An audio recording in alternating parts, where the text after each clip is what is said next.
궁녀들의 그 동성애가 좀 심했어요. 조선시대 내내 있었고 고려시대도 있었고 이제 왕을 거부하고.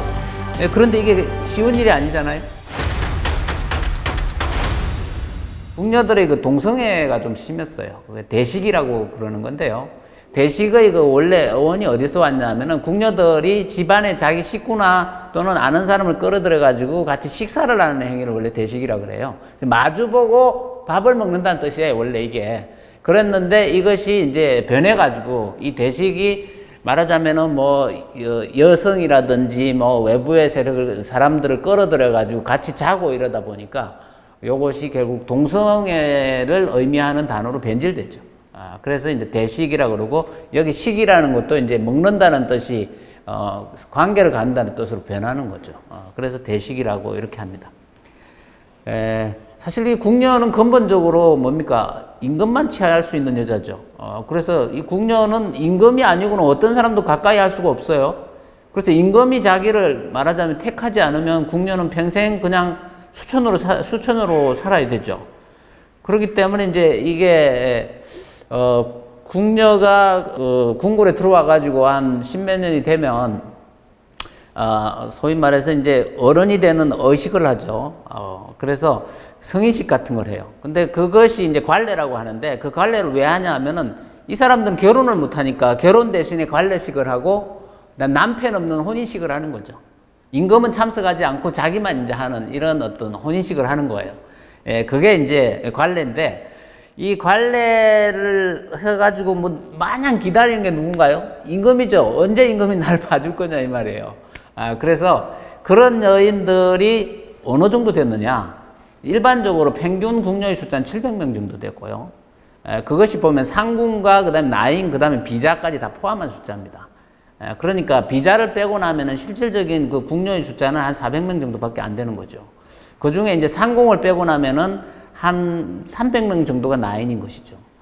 근데 이게 나인이 이제 말하자면은 왕으로부터 선택을 받았다. 왕으로부터 선택받는 걸 성은을 입는다. 이렇게 이야기하는데 성은을 입는 것이 궁녀로서는 유일한 자기의 어떤 뭐 말하자면 신분 상승할 수 있는 방법이고 그리고 남자를 접할 수 있는 유일한 방법이죠.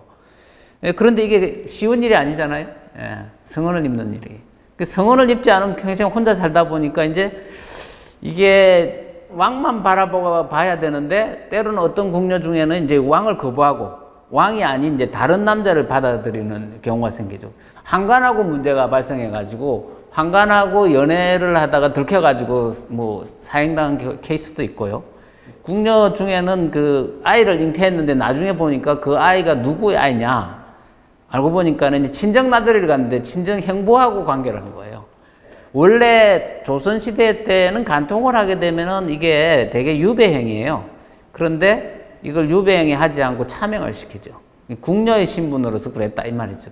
감히 왕의 여인을 건드렸다 또는 감히 왕의 여인이 다른 남자하고 뭐 이렇게 소위 왕이 아닌 외간 남자들하고 이렇게 문제가 발생한 건데 세종 26년 5월 26일 5월 11일에 의건부에서 보고하길 궁녀 장미가 거짓으로 병들었다고 하여 집으로 휴가 간 뒤에 남자들과 놀아났다고 했다. 장미가 놀아난 남자는 이인과 김경제였다. 이인은 장미를 불러다 함께 술을 마시고 연애를 벌였고 잠을 잘 때 장미와 벽을 사이에 두고 잤으며 장미를 불러다 주연을 베풀 때 검은고를 타게 했다. 거기다 장미의 집을 엄밀히 왕래하면서 선물을 주고받았다는 것이 제목이다. 하지만 두 사람이 몸을 섞었거나 또는 손조차 잡은 적이 내용 없다. 옆방에서 그냥 대화를 주고받고 뭐 이렇게 검문고를 터주고 근데 연애다 이거예요. 그래서 결국은 차명이 됐다. 뭐 이런 얘기예요. 근데 조선시대 때는 법으로 연애가 금지되어 있었어요. 지난번에도 말씀드렸지만 연애를 하고 결혼을 했는데 결혼한 뒤에 연애한 사실이 들키면 이혼을 당해요. 국가법으로. 이게 조선시대예요. 그러니까 조선시대는 결혼을 하려면 반드시 중매정의가 있어야 돼요. 그렇기 때문에 조선시대는 함부로 연애를 하면 안 되죠. 옆방에서도 이렇게 소곤거리고 연애를 하면 안 된다 이런 얘기죠. 그것 때문에 그렇고 그래서 뭐 이 대식은 사실 조선시대 내내 있었고 고려시대도 있었고 굉장히 오래된 거예요. 삼국시대에도 보면 그런 대식에 대한 기록이 있어요. 그 다음에 중국의 역사에도 보면은 궁녀들끼리 동성애하는 기록들이 있단 말이죠. 그러니까 이게 인간의 성적인 욕망을 갖다가 강제로 눌러놓으니까 이런 일이 발생하는 거죠. 그래서 대개는 이제 이 대식을 해가지고 들키면은 죽이지는 않아요. 대개는 그 장6대, 그러니까 매를 한 60대, 심하면 한 100대 정도 맞아요. 100대 정도 맞으면 거의 죽을 지경에 처하죠. 그런 정도의 행보를 가하고 뭐 궁녀에서 쫓아내지는 않아요. 그런 행위인데, 이 대식과 관련해가지고 보면 조선시대 또 유명한 사건이 있죠. 그 세종의 며느리가 궁녀와 이렇게 동성애를 해가지고, 그 순빈봉시라고 해서, 일어난 큰 사건이 있었어요. 그래가지고 그 순빈봉시는 쫓겨났다가 그 봉시의 아버지가 이 봉녀라는 인물이 있는데 집안의 망신이다 그래가지고 쫓겨나서 집에 가가지고 아버지가 목매달아 죽여요.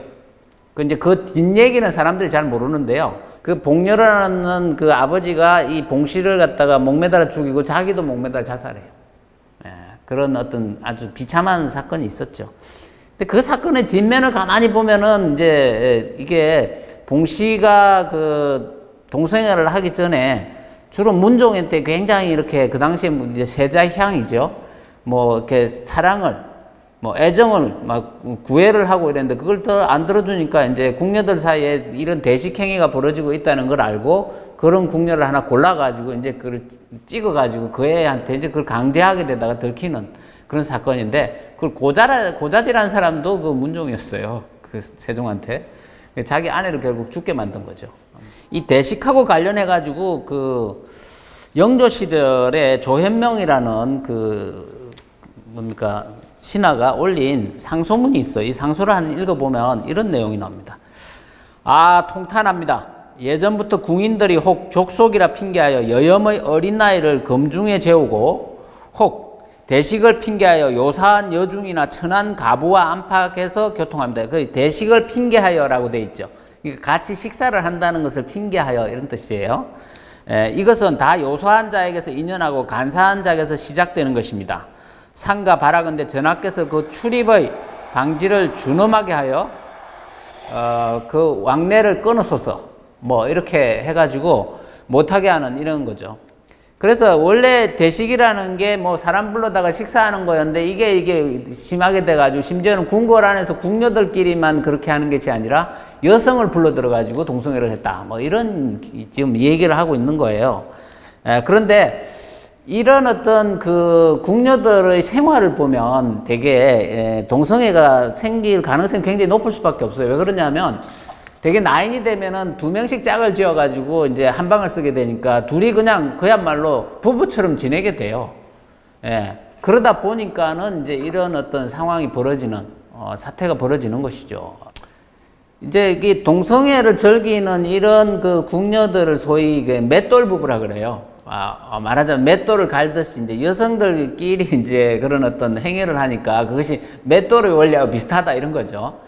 그래서 맷돌 부부라고 하는데, 그 말하자면은 이 맷돌 부부들이 또 사용한 도구가 있었어요. 그 도구가 이제 낭금목이라 그래가지고 나무로 이제 남자의 성기를 다듬어 가지고 그걸로 이제 남성의 성기를 대신한 거죠.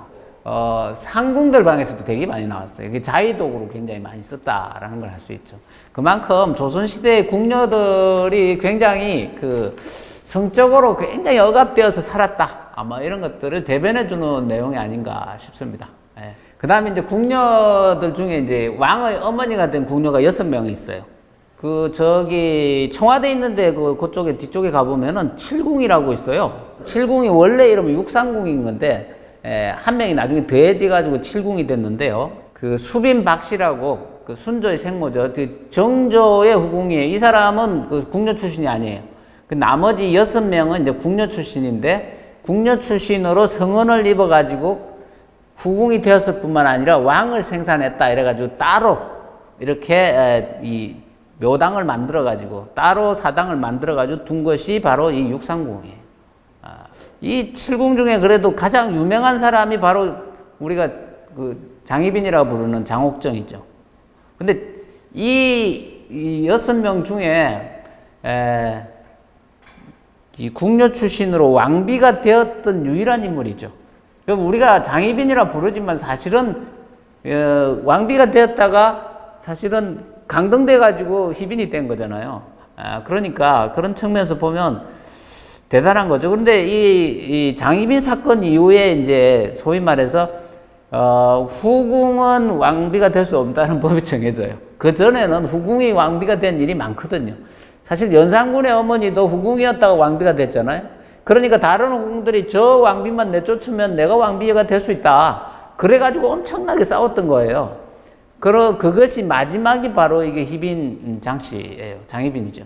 그래서 칠궁에는 이렇게 7명의 왕이 된 후궁들이 있다. 그 중에 6명의 궁녀 출신 후궁이 있다.